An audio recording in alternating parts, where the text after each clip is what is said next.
بسم اللہ الرحمن الرحیم۔ السلام علیکم دوستو، آج ہم انشاءاللہ جساسہ اور دجال سے متعلق کچھ آگاہی حاصل کریں گے۔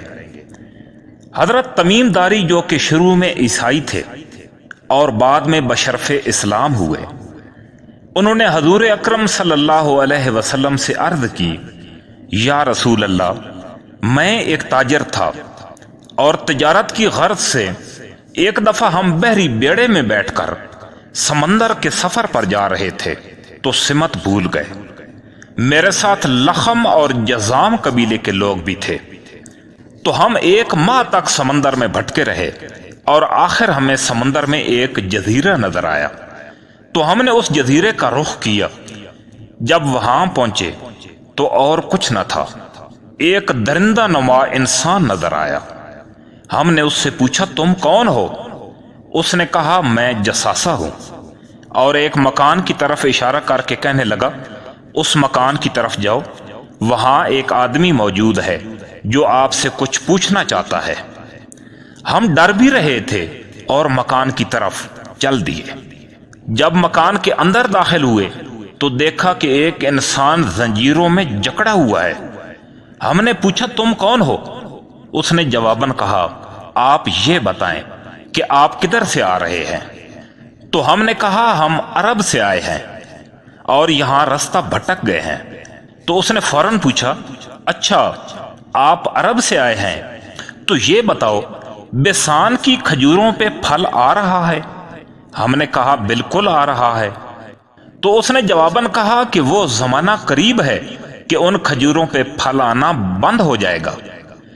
دوستو، بیسان فلسطین میں واقع ایک جگہ کا نام ہے، اور یہ علاقہ حضرت عمر رضی اللہ تعالیٰ عنہ کے دور خلافت میں فتح ہوا تھا۔ قدیم زمانے میں یہ علاقہ کھجوروں کے باغات کی وجہ سے بہت مشہور تھا، مگر اب ان درختوں نے پھل دینا بند کر دیا ہے۔ دوسرا سوال اس نے یہ کیا کہ بحر تبریہ کے بارے میں بتاؤ کہ اس جھیل میں پانی موجود ہے؟ تو ہم نے کہا، ہاں ہے۔ تو اس نے جواباً کہا، بہت جلد اس کا پانی ختم ہو جائے گا۔ دوستو، بحر تبریہ اسرائیل سے شمال مشرق میں اردن کی سرحد پر واقع ہے۔ اس کی لمبائی تقریباً 23 کلومیٹر، چوڑائی 13 کلومیٹر اور گہرائی تقریباً 150 فٹ ہے۔ یہ اس وقت اسرائیل کے قبضے میں ہے، اور حیرت انگیز بات یہ ہے کہ اس جھیل میں مصنوعی طریقے سے پانی ڈالا جا رہا ہے، لیکن اس کے باوجود اس کا پانی تیزی سے ختم ہو رہا ہے۔ اس کے بعد اس نے تیسرا سوال کیا، مجھے زغر کے چشمے کے متعلق بتاؤ کہ اس میں پانی ہے؟ ہم نے کہا، جی اس میں بہت پانی ہے۔ زغر حضرت لوط علیہ السلام کی چھوٹی بیٹی کا نام تھا۔ ان کی 2 بیٹیاں تھیں اور دونوں اسی چشمے کے قریب دفن ہیں۔ یہ علاقہ بھی اس وقت اسرائیل کے قبضے میں ہے، اور اب بھی تک اس میں پانی آ رہا ہے۔ پھر اس نے چوتھا سوال کیا کہ مجھے نبی اکرم صلی اللہ علیہ وسلم کے بارے میں بتاؤ کہ ان کی آمد ہو گئی ہے اور اس وقت کدھر ہیں؟ تو ہم نے کہا کہ ان کی آمد ہو گئی ہے، اور وہ اس وقت مکہ سے ہجرت کر کے مدینہ آ گئے ہیں، اور ارد گرد کے عرب مغلوب ہو چکے ہیں، اور نبی اکرم صلی اللہ علیہ وسلم غالب آ چکے ہیں۔ بہت سارے عربوں نے ان کی اطاعت قبول کر لی ہے۔ تو وہ بولا، ان کے لیے یہی بہتر ہے کہ اطاعت قبول کر لیں۔ اب وہ بولا کہ میں دجال ہوں، اور ان قریب مجھے خروج کی اجازت مل جائے گی۔ حضور اکرم صلی اللہ علیہ وسلم نے فرمایا کہ تخلیق آدم سے لے کر آج تک کوئی بھی فتنہ دجال سے بڑا نہیں ہوا، اور ہر نبی نے اپنی امت کو فتنہ دجال سے ڈرایا ہے۔